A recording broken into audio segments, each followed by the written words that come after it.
Welcome to Season 5 of the Big Sci-Fi Podcast with Adina, Brian, Cris, and Steve, the biggest sci-fi podcast in the galaxy.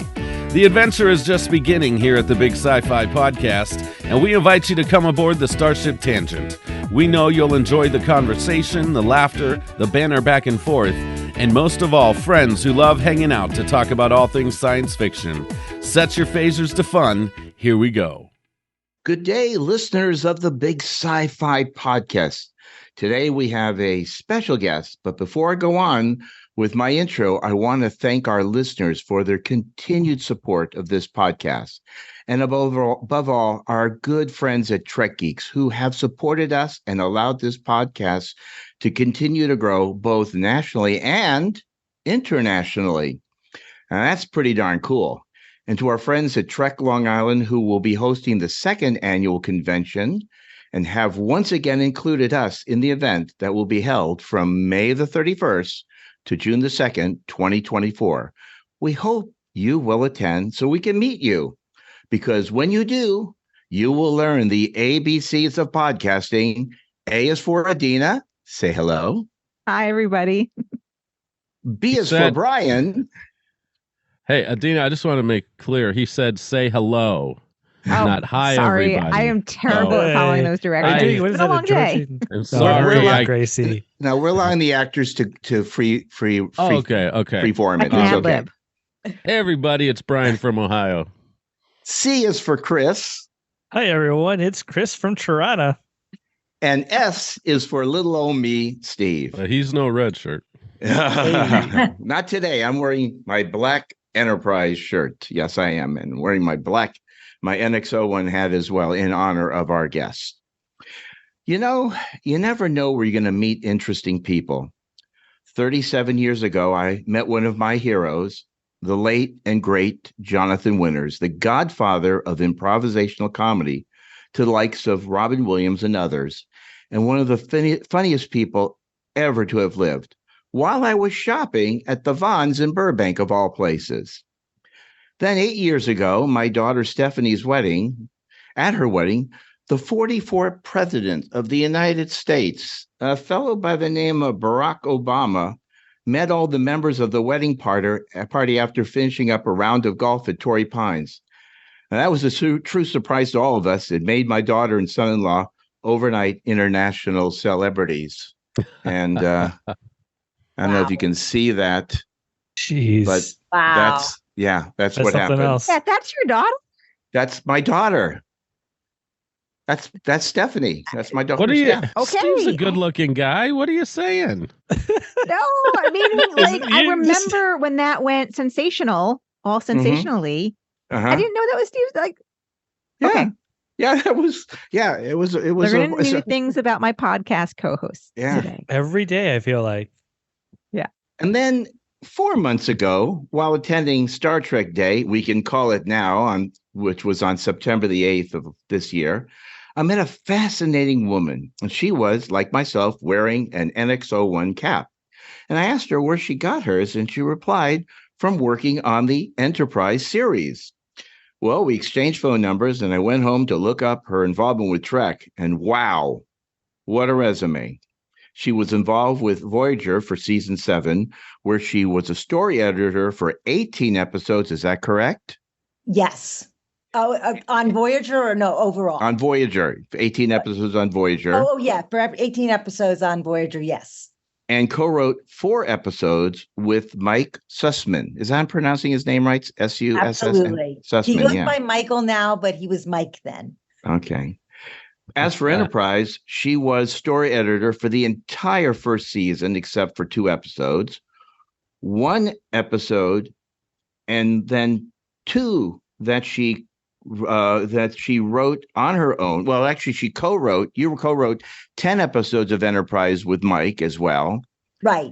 And then you wrote 2 episodes on your own. Yes, in season 3. You know, there have been a handful of women who have written for Trek, and they all stand on the shoulders of DC Fontana. Yet, I think Phyllis might be the most prolific. Well, we're going to find out more about this and other interesting tidbits about Trek with an interview with the lovely and wonderful Phyllis Strong. And Phyllis, thank you for joining us today. It's my pleasure. I'm excited to be here. Well, there's 1,000 questions I've written down, and Brian said, we're not going to answer all, but it's the idea is just to get us into an idea of where we want to talk about. And really, I'm going to ask the very first question, which we always ask of all people who are making film, writing scripts, directing, whatever. Where was the first time that you came in contact with science fiction? I came into contact with science fiction in the 7th grade because my parents had moved me from New York City to the suburbs against my will.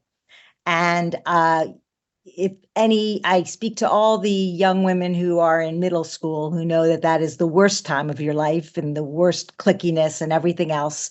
So I didn't have a whole lot of friends coming into 6th grade and into 7th. And I spent a lot of time in the library, and I discovered Ray Bradbury's short stories, The Veldt, and The Illustrated Man. I read compilations. I read a lot of short stories. I read compilations that were about parallel universes and time travel. And that was really my education and my solace. Was there any early movies or TV shows that really you look forward to seeing or got you more interested in science fiction? The Twilight Zone. Okay. Oh, that's always good. Yeah, which was amazing. And I can remember the first episode I saw, which was To Serve Man. And I also remember that the first repeat of Star Trek that I saw, which I watched when I was young, was The Deadly Years. And I love that episode. I came in the middle. Okay. So they were already old. So I had no idea that I was watching older versions of these characters that were about to revert back to their youthful selves. Oh, that's right. Yeah. So I was intrigued, but I was really confused. What is this? This is Star Trek version of Benjamin Button? What's going on here? Yeah, exactly. What kind of thing is going on? And then you had Chekhov that didn't age. Oh, yeah, because he was terrified. That was the fear. Yeah, but I had no idea that he was, central to this or not, or to the story, because literally it was a bunch of people trying to claim that they still had their faculties, even though they had aged. Mm-hmm. I'm not old. Exactly. I can still handle myself. And that got, I was immediately a Star Trek fan. I will admit that I watched repeats of Lost in Space. That's okay. That's okay. Yeah, nothing wrong with that. Yep. Pretty much, I watched the original Battlestar Galactica. I'd love to watch that sometime. I've not seen it yet. One day. One day. It's young girl, they were really cute got too. its charms. And it was the cast was really enthusiastic. And for I always thought when I saw them, I went, wait a minute, he was on Bonanza. What's going on here? This is kind of odd. Yeah. Yes. Wait, what? Exactly. Yeah. Which is kind of like today where you have he was a 40-year-old man that had 30-year-old mom sons having a 20-year-old daughter or something like that. Yes. Like Riverdale. Oh, I've not seen Riverdale. I've heard good things though. It's fun, but definitely the CW likes young parents, young looking parents. Okay. Yeah. That sounds right. And so what was the first thing you published as a writer? Was it science fiction? Was it something else? My first TV script that got me anywhere was a spec of Deep Space Nine. Oh, that was a time in the 90s when people were looking at spec scripts and not pilots. And also it was a time when Star Trek was known for reading unrepresented scripts. So this was like the open door policy that I think started on TNG? Yes. Or what was that called? Not open door policy, but like an open submission process. Open submission process, exactly. So if you were at all interested in science fiction and in TV, you wanted to do a spec that would get attention. And it might also lead to you being repped. It led to me being hip pocketed at an old firm that became ICM, but it was Broder Kurland. And I wrote this very sort of Holocaust themed Deep Space Nine story about a Bajoran who basically had taken on another identity for the person that was lost during the Cardassian reign. And I'd been really impressed by Peter Fields' story. I can't remember the name now, but it was the man in the glass booth as a DS9 story. So anyway, do you remember that one? So are you talking about the Cardassian that pretends to be another Cardassian? Duet, I think, which is season 1. Duet. Yeah, that was so good. Chris is our registered DS9 expert. Thank you. Brian, we're DS9. Yes, I knew who wrote it, and I was fascinated by it. And I actually have my parents were child refugees from Nazi Europe, so I had a lot of that in me. And I remember meeting with Cris Silberman, who was heading TV at Broder Kurland. He said, "This is not like a typical spec we see." And I'm going, yeah, there's actually a lot of, sort of realistic stuff from the Holocaust period that resonated. Anyway, that got me a chance to go in and pitch to Deep Space Nine. And I nearly sold something, but I did not. And that was very much the case for many of us. But when you're asking me about the first thing that got aired or that I wrote on staff, I was on a syndicated show called, what was it called? Jack of All Trades, I think. That sounds familiar. It was Tales of the South Seas. It was once called Jack of All Trades. It was called Tales of the South Seas. It was based on a Jack London novel about a captain / pirate and his Tahitian sidekick in Tahiti at the turn of the century. And it was basically action, adventure, romance, and banter. So, and as a matter of fact, the other story editor on it with me was Mike Sussman. Okay. So how we met, even though we had been hired separately. So my first episode came out of there, which was, I can't even remember exactly how to give the log line of the story, but it essentially had a love triangle and a hurt captain and the French aristocrat woman who was in love with him, but he wasn't in love with her, and all of that kind of stuff. So, and it actually had a rescue with lots of old-fashioned rifles and fist fights at the end. Nice. That was an Australian TV show. It was produced in Australia. It was produced in Australia by Village Roadshow. It was also done by Gaumont, and USA was picking it up here in the US, but it lasted for a season, and Michael and I lasted for about 2/3 of a season when they decided they'd bring in some new showrunner and change the direction, which a direction they never actually had. So right. It was welcome to Hollywood. You're hired one day, you're fired the next, and you move on. But that was my entry into the Writers Guild. So it was very important to me. Going from being a science fiction fan as a teenager, how did that get you into wanting to write and do the writing aspect of? I was always into writing, which doesn't exactly dovetail with my resume because I had no contacts. So I ended up going into investment banking and then to business school and then into the studios with a business job.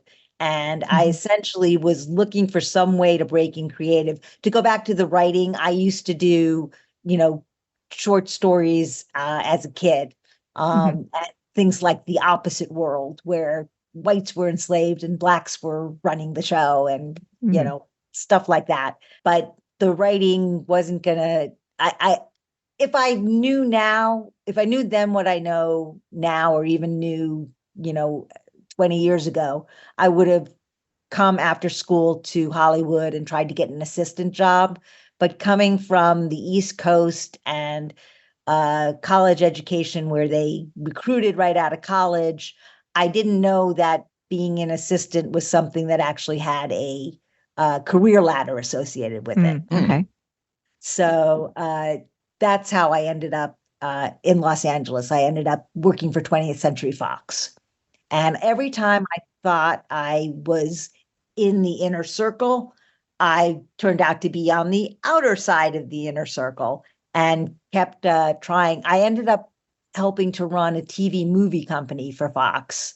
And that's where it was very small, and I was exposed to production, development. I went on set for our movies and things like that, even though I was more of the business person. And that was an experiment that failed, actually. And Fox ended up bringing it back and into the Fox Broadcasting fold. Long story short, they wanted me to go back into the business side of the business, or leave. And it was the first time I was going to have a severance. So I never had money and time at the same time. Right. I understand that. Yeah. And so I decided to take my shot, and start writing specs, living off of the severance, and trying to use the contacts I'd made at Fox to get hip pocketed by an agent, and get to know, be in touch with executives and things like that. It was very roundabout, and had its moments of sheer luck.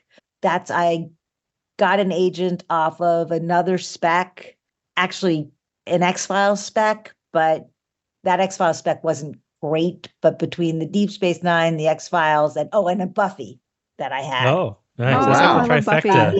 I had a great Buffy that got me a lot. And it was a Buffy that got me a freelance episode of Hercules Meets the Vampire.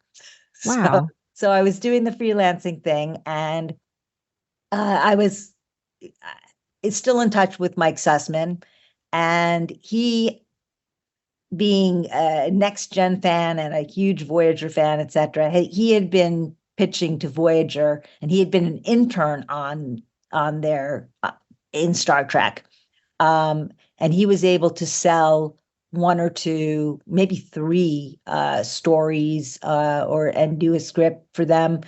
But he had this heartbreaking experience where it looked like he finally was going to have an audition script to get on staff for Voyager, and it was at the end of season 6, and he was given this story to turn into a teleplay, and no one really knew what they wanted from it, and it was very difficult, and it was just one of those damned if you do, damned if you don't kind of situations, and he ended up not getting the job, and or they didn't fill the job with him, but he was still very close to his mentor Ken Biller, who was about to run the show for season 7, and it was Ken who had to tell him the bad news about this previous episode, which was like kind of a haunted ship story and just didn't work.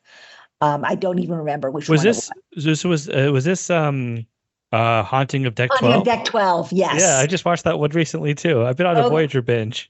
Okay, cool. Well, that was the one that was completely rewritten and etc. And like literally like a month or two later, Mike got in touch with me and said, they're looking for a woman on Voyager. Would you be interested?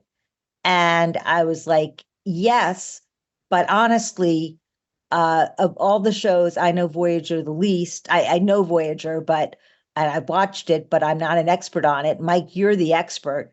What would you think about teaming up? And that's how we got our audition script on the show. Wow.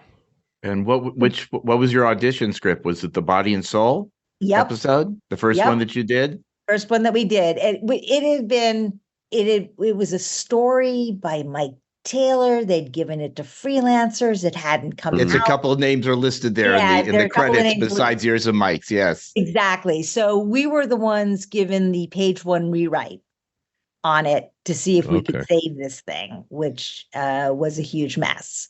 And not very funny at all. And wow, that's so interesting. Yeah, that's hard to believe. That's incredible. So we went in for a meeting, a writers' meeting, to go over ideas and help break this thing a little, just like in your standard writers' room. And then we were sent off to write the script. And luckily, this was over the early summer, so things were not. I'm not even sure when we started it that they were actually filming, so they weren't as crazed as we all get during production.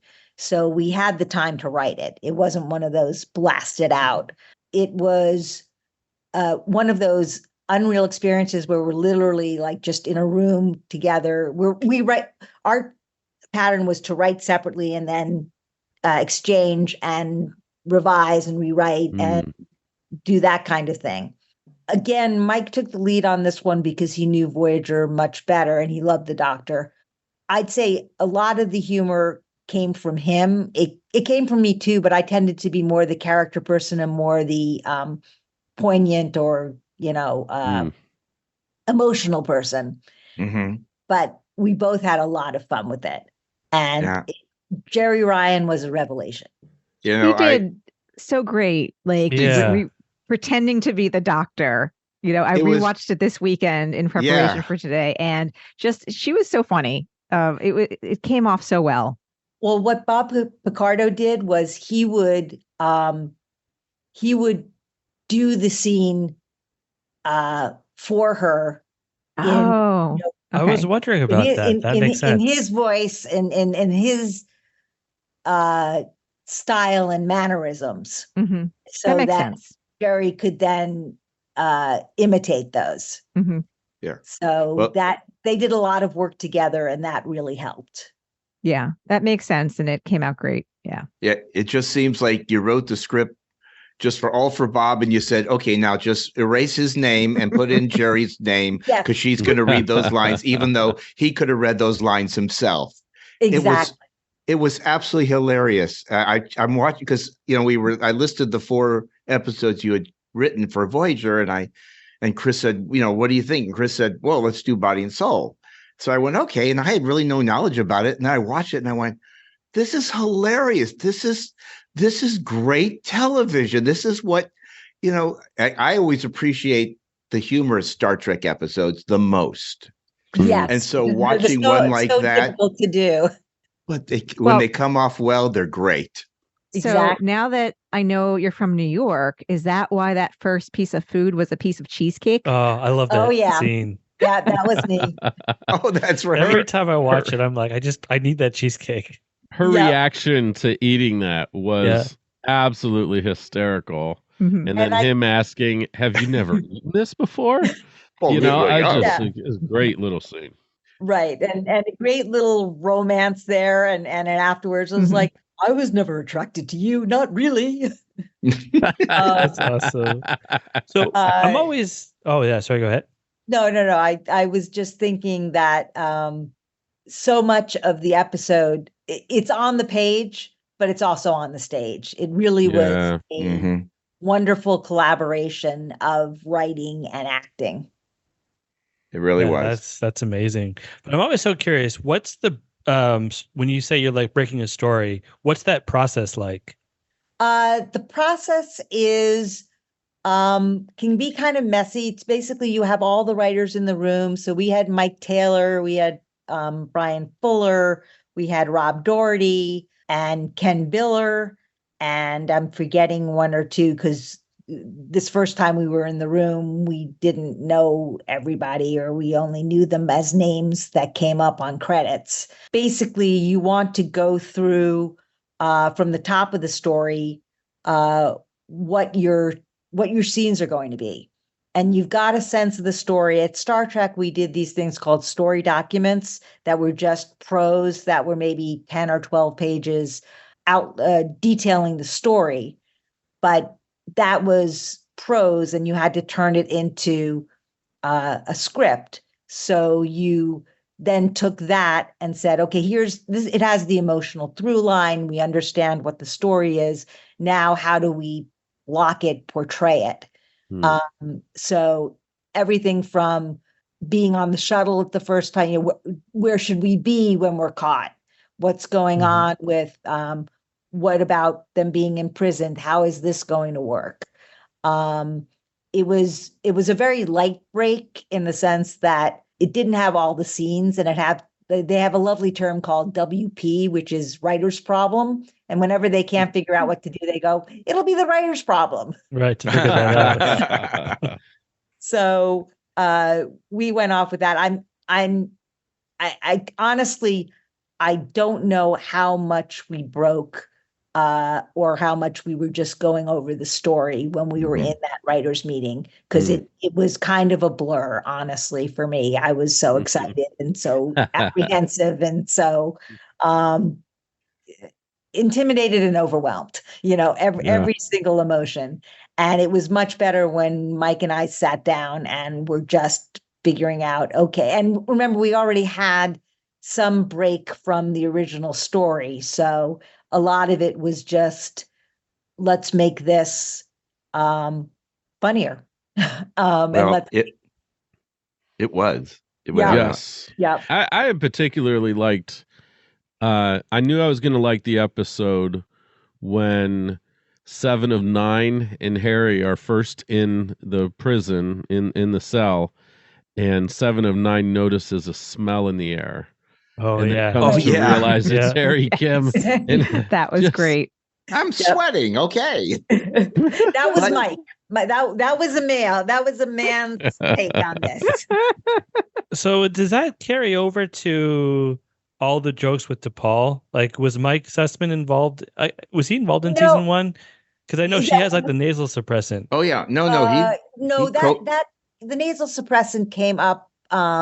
I think from Brannon, actually. Oh, okay. A lot of not Body and Soul was kind of an anomaly in that it was so just us, but with Enterprise especially going more serialized, and the way Brannon ran a room versus the way Ken Biller ran a room for the last season of Voyager, we were left more to our own devices for Body and Soul. Whereas in a lot of Enterprise, people would come up with lines or stuff like that, but other people would also have input into your drafts. Okay. So sometimes I do know, there was, I can't remember one of the scripts that we didn't work on. Mike had this comment about Trip saying, "Don't get your panties in a twist," and that was during the break, so that went into the script. Oh, interesting. So it's to some extent you can't always tell, and there's definitely revising as you go up the ladder, so that Brannon or a number 2 will do some rewriting if just to get the whole tone and the whole sense of the series kind of on the same page. And Brandon Braga, just as a side note, is from Canton, Ohio, where I'm from. Yes, he is. And I think he went to Kent State too. I believe that's true.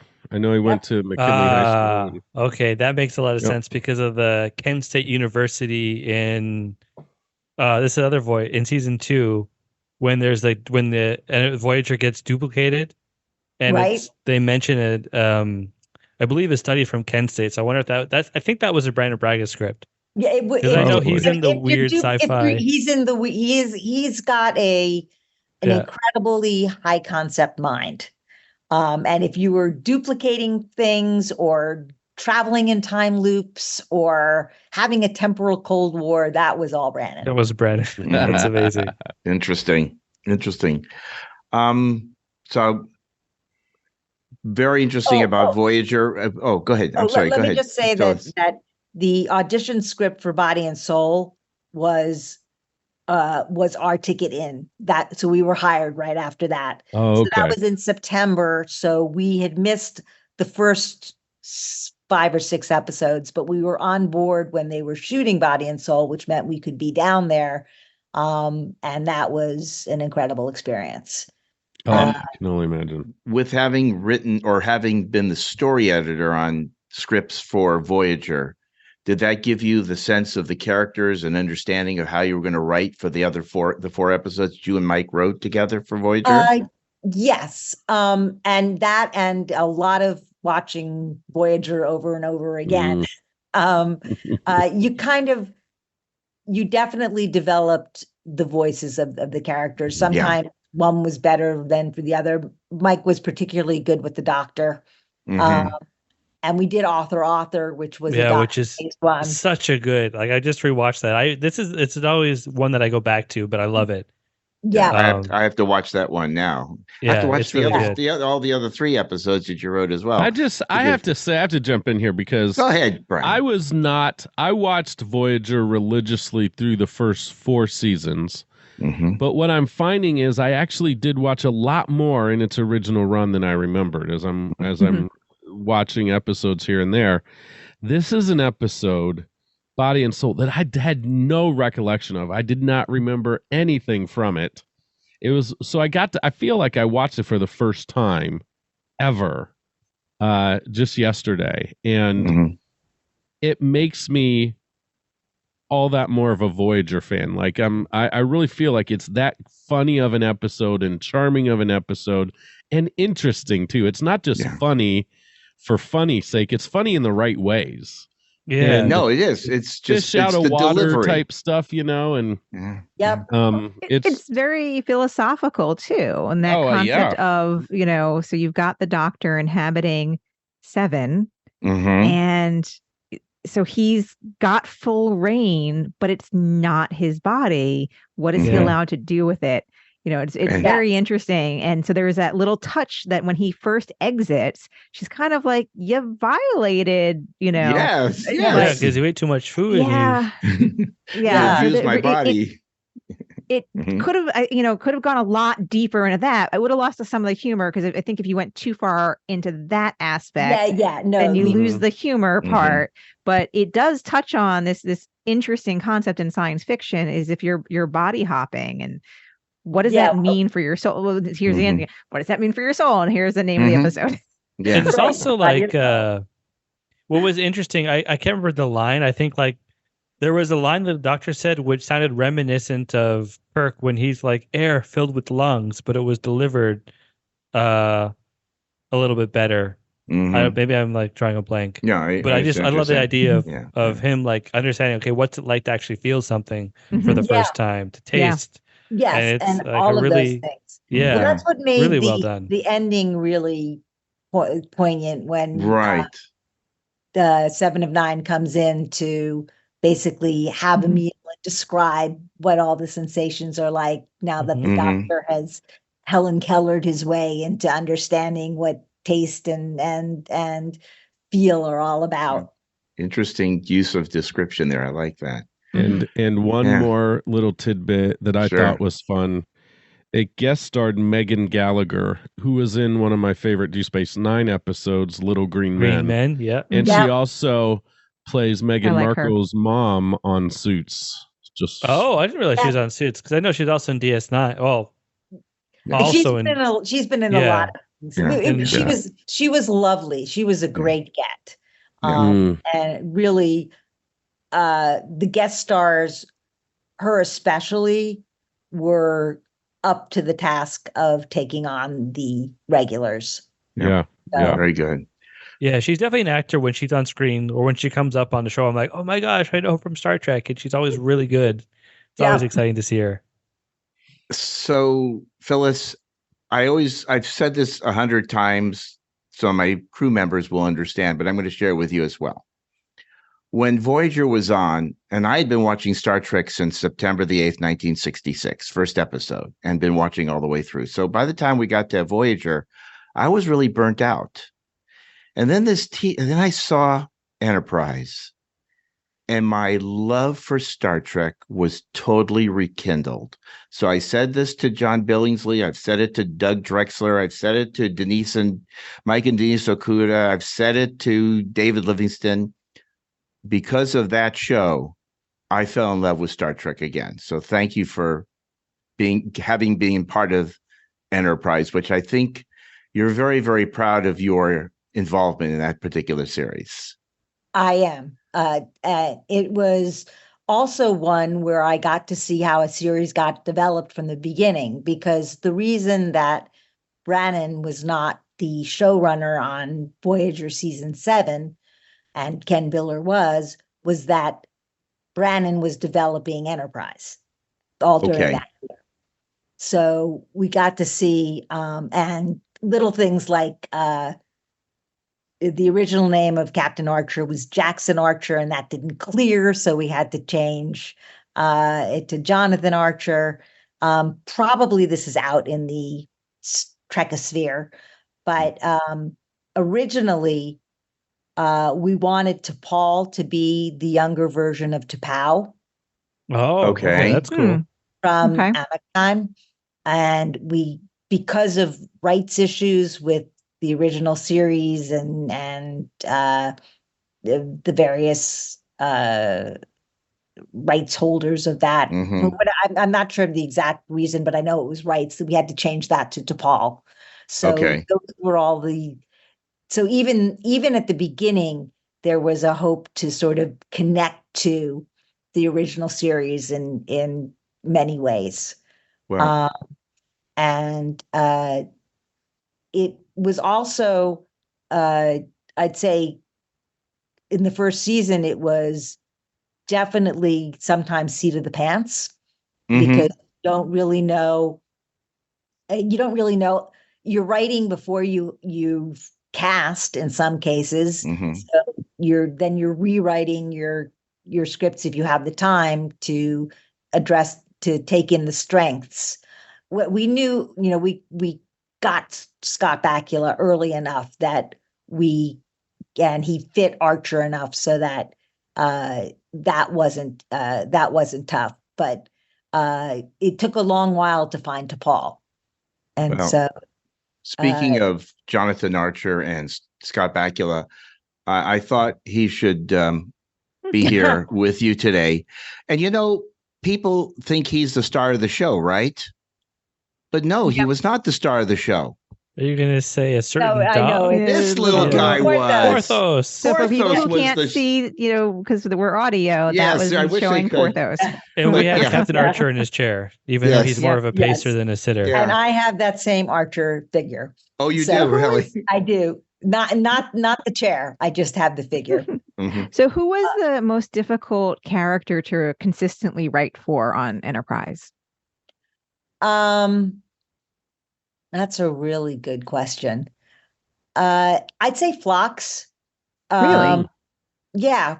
Only because he had so many layers to him, and he wasn't from an existing species. So T'Pol could be difficult, but she had that certain more formal,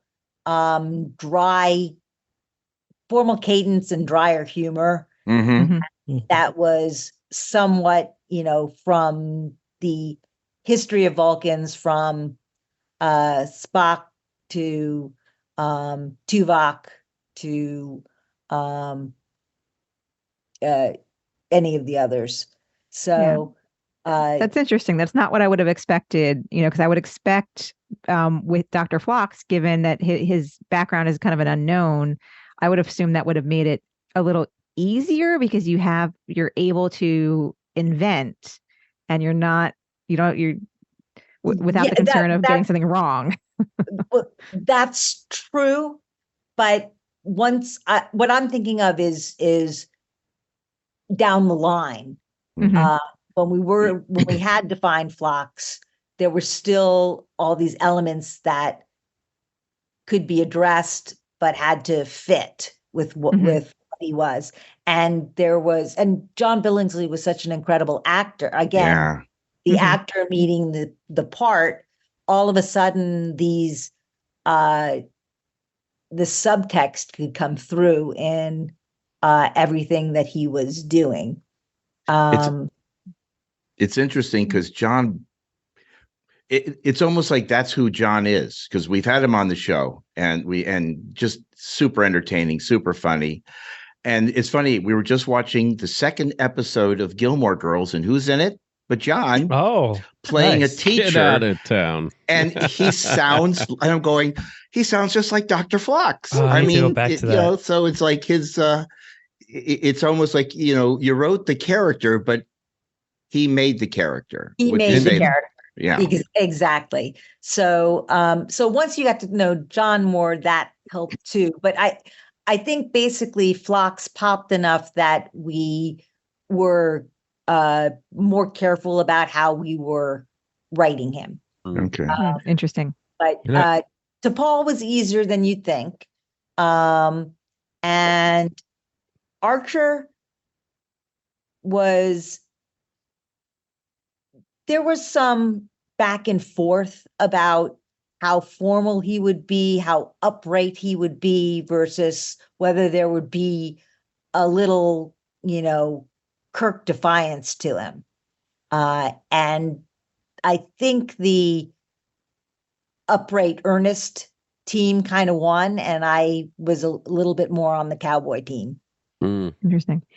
Going back to that is. I'm sorry, Adina. It's okay. I just want our listeners to mark something significant that just happened a moment ago on the big Sci-Fi podcast. We have our first mention of Gilmore Girls on the big Sci-Fi podcast. So, that's true. Are you sure? Are we sure? We've talked about Friends. Sure. We've talked about these other shows, but yes, I bring in Gilmore Girls, and only because I watched it yesterday. I would not have been right up. It was a fantastic show. I love Gilmore Girls. Yeah, I never finished it. I've never seen it. Never seen it. You've never watched Gilmore Girls? Nope. Okay, Adina, you were just saying today, I need something new to watch while you're exercising. It's on Netflix. Okay. You watch Gilmore Girls. It is. I don't know if it's up my ass. No. If you like The Amazing Mrs. Maisel or The Marvelous, okay. Yes. The same woman who marvelous. wrote that show wrote Gilmore Girls. Okay, you're selling me a little bit on this. this. You will see Suki. You will see characters from the show. And you'll see that same writing style. I didn't mean for it to turn into a 2-minute Gilmore Girls section. Okay. I do have Well, I want to go back and talk about T'Pol more, because her arc is an amazing arc. And it's interesting to hear that was not the original envision, that, having a younger T'Pol from Amok Time was. I'm very pleased how it worked out. But I would have assumed that she had been really hard to write, given the direction that you guys took her, where not only is she not really a traditional Vulcan anymore, but she becomes a drug addict, and she struggles with all these issues. That sounds like that would be it feels like it would be a very difficult thing to pull off. And I think it worked really well.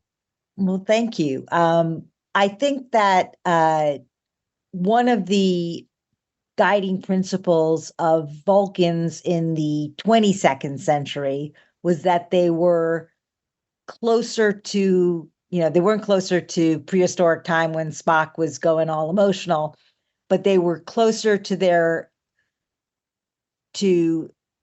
having developed their repressed emotions only to a certain point. And it was very much, and they weren't known as much from the outside either.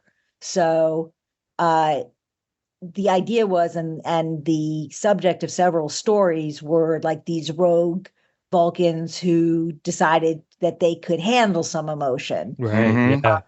and it was very much more about suppression than it was about sort of Spock's much greater ability to keep everything down under. And that led itself to the kind of arc that we could do with T'Pol, which developed much more in the second and third seasons. Yeah, especially as Jolene, who was very green, she was a model, and Scott really took her under his wing and helped guide her as she was developing her acting chops. So stuff that wasn't that we wouldn't have been able to achieve in the first season were things we could achieve by the second or third. Wow, that's impressive that her first job is T'Pol, because it's like, I can't imagine how difficult that is, because you don't want to be Spock, but you want to be Vulcan enough to be Vulcan, but it just seems like a very difficult thing. So that's amazing that this is her first gig. Yeah. It was her first gig, and she was the last cast, because that role was, I was not involved in the casting process, but all I know is it was so difficult to find somebody. And they felt that they wanted a real unknown, because they wanted the audience to be able to pour themselves into a T'Pol that didn't come with any other role baggage or anything like that. And I'm sure there were a lot of people out there who were unknowns who couldn't quite act. And there was something that Jolene brought in, maybe a certain feline quality. I'm not sure. She could fit the cat suit. Right. Of course. She had to have the cat suit. Yeah, exactly. Ironically enough, in a way, she was, sort of following the 7 of 9 model. Yeah, that was a difficult one. I'd say the characters were fairly distinctive. Trip was great to write. Oh, I love anything that he's in. I love. I have to say that the very first bit of humor that appeared in Enterprise was in the episode that you wrote with Mike, Strange New Worlds, where when they land the shuttlecraft on the foreign planet, and the first line out of Trip's mouth is, "Where no dog has gone before," as he goes to a tree.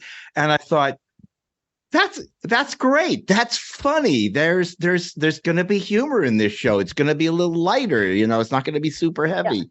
Yeah. I took a shower. That line? Did you do that, or was that Mike? That was Mike. Oh, well, if you see him, tell him thank you. You'll find a funny line of mine somewhere in there. So I assure you, somewhere. Was it, talking about arcs, was it challenging to write for Archer in season 3? Because he goes through a huge transformation in that. And it's like one of my favorite character arcs in a series. Yes, it was extremely difficult. What was helpful about it was we were in season 3. We had done season 1 and season 2, so that we had a sense of, who our actors were, who, all our crew was. Everybody was sort of primed. And remember, the Xindi story was a 9/11 story. Yes. And was infused with that kind of emotion and dealing with that kind of stuff. And so it was our first really big serialized arc. So it was very challenging for that, and was also why we were meeting much more in the room, because we had to keep on top of where the story was going. And and every writer knew what the other stories were, so you could write as an interim piece your script. But it was a continuing storyline, so you had to dovetail one episode with the last and your episode with the next. So you coordinated in the writing room as you came up with storylines or developed characters, or develop what the characters were going to do. Especially your episode Damage, which I love. You said that's your favorite episode, and it is an extremely dark episode. And like you said about Archer, everyone in that episode was damaged in a certain way, either emotionally, physically. The using the Enterprise as an example of being damaged by when it was attacked by the Xindi. But each one of the characters had to go into a dark area. And was that hard for you to write that, or how was that? That was actually I'm going to use this word, but there are also other adjectives in mind. It was liberating in some ways because there was so much that the crew hadn't faced. And T'Pol, remember, was bubbling up with this, ever since those Vulcans with emotions had violated her and wrote that episode too. And then they had, then she was starting to have things surface and wanted to keep them down. And then she wanted to start experimenting with feelings. So it was very fulfilling to take her to the nth degree of that. Yes, I'm known as the woman who made T'Pol an addict, but it really fit with her growth and her experimental nature. When she dissolves the rock, the device almost looks like a crack pipe. Yes, and that was on purpose. And damage is where she smashes the data pad, right? When Archer's about to go steal the warp coil. That's such a good scene. Yeah, that was an amazing scene. And Archer, I had wanted, whether it was Voyager or Enterprise, I always fascinated by moral dilemmas and deciding on whether it makes sense to go for the greater good by sacrificing sort of your morals for that moment. And Archer hadn't been through that. Actually, when I was rewatching Regeneration, I realized that there was a little hint of that, and that he wanted to bring home who he thought were humans from their abduction by the Borg, by the cybernetics. But he didn't really have to make a decision there because they weren't human by the time he got there. And I really wanted him to have to make that decision. Yeah, like when he has to eject the two Borg infected aliens from the section where they're disabling, but the look on his face there, that stern look, like, go ahead, T'Pol, open the hatch. He knows he's going to kill some people he was trying to save. And then he goes in, and then in Damage, he's doing, and there was other episodes also in season 3 where he had a moral dilemma of what he had to do for the mission. And Damage was ratcheting all of that up because basically was, are we going to lose the Xindi? Just in the way that Archer almost lost the Borg by making his decision to stay with the Tarkalian ship. Are we going to let the terrorists win, or are we going to do whatever we can to get out there? And it wouldn't have been Star Trek to let these people die. Obviously, these innocents die. But so we had to work a lot and I was given notes a lot on how to please make it so there's a way that they're stranded but not gonna die. They're not dead, and they got the supplies. And all that kind of stuff. So, but at first it was, as I first conceived it, honestly, it was they were sacrificed. You tend to go too far when you start, and then you need to be reined in. And that's what your executive producers are there for. Because really do encourage you when you're first writing to be bold and to just go for as far as you can go, and then we'll rein you in. Well, it's still a gut-wrenching decision, even to leave them kind of stranded where it's going to take 3 years to get back home. That's horrible in its own way too. It wasn't like, I mean, it was better than having them all killed, but it's still like that was he was asking a lot of them for the sake of their own good still. Well, he wasn't asking; he was taking. He was basically assuaging a bit of the guilt by giving them the supplies. No, that really took Archer to a very tough place, and I was really happy for that, and it let Scott stretch. Yeah. Because like from then on, like everything from his death wish to because of the things he's done to even home, which I love, where he comes back and he's trying to adjust and trying to get back to the fun Archer we remember from the first season. Right. Like, all of it's so good. And the fact that he has his Captain Sisko moment in that episode, like it's honestly, it's perfect. And it's one of those ones where season 3, I can't just watch specific episodes. Like if I'm watching it, I gotta go to the beginning. But when I get to Damaged, or I know Damaged is coming up, I'm like always excited. You're making my day. I tell you all, I'm having so much fun with this and bringing back great memories. I can tell you. Go ahead, Adina. I was going to say, do you go back and ever watch like Voyager and Enterprise? I don't as much. Part of me is, ironically enough, I keep thinking I remember it really well, and then I'll go back and watch something for one of these podcasts, or because somebody mentioned something, or a friend of mine mentioned something, and I'm like, whoa, I forgot that part. So that's okay, Phyllis. I'll listen when we publish or we post our podcasts for everyone to enjoy. I listen to it and I'm going, oh, I don't remember talking about that, or I don't remember well, that's very interesting. And it's just a couple of weeks, of time and difference. Yes. Right, exactly. So it's the same thing. It's kind of this bias that you think, since you were so involved in it, it somehow has imprinted fully on your brain. Yeah. So it is nice. It's nice to have these excuses to go back and watch again.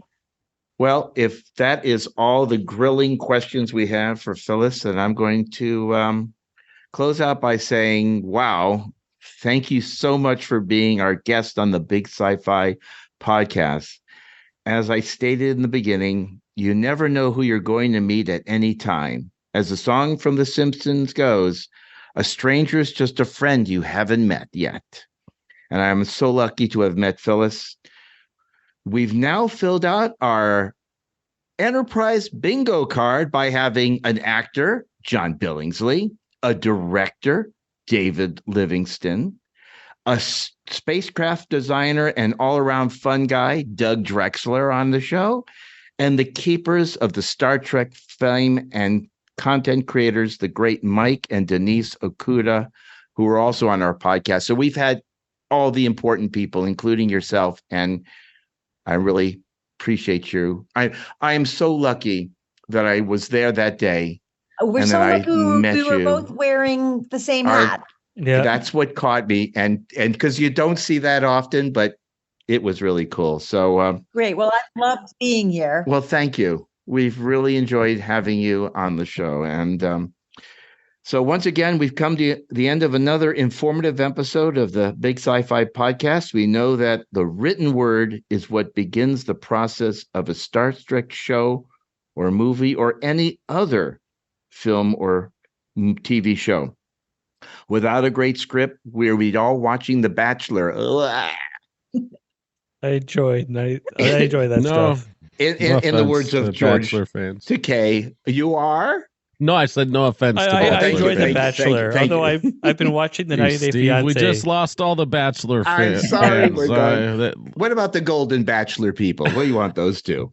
No, in the words of, we would end up in as George Takei would say, oh my. But we have great script writers like Phyllis to allow great actors and directors and content creators, give them the ability to create shows that we enjoy so very, very much. And to our listeners, thank you once again for tuning in. Wait a minute. That's shortwave radio to our show. We do this because we, as do you, love science fiction. So please, please follow us on Facebook. Post your comments, as they do help us to move up the pecking order of podcasts.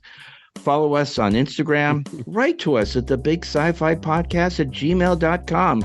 And be sure to keep enjoying all the great content available on trekgeeks.com. And don't forget about Long Island. Guests of the Big Sci-Fi cast will be there. So should you. As always, I leave you with these parting words. Look to the sky.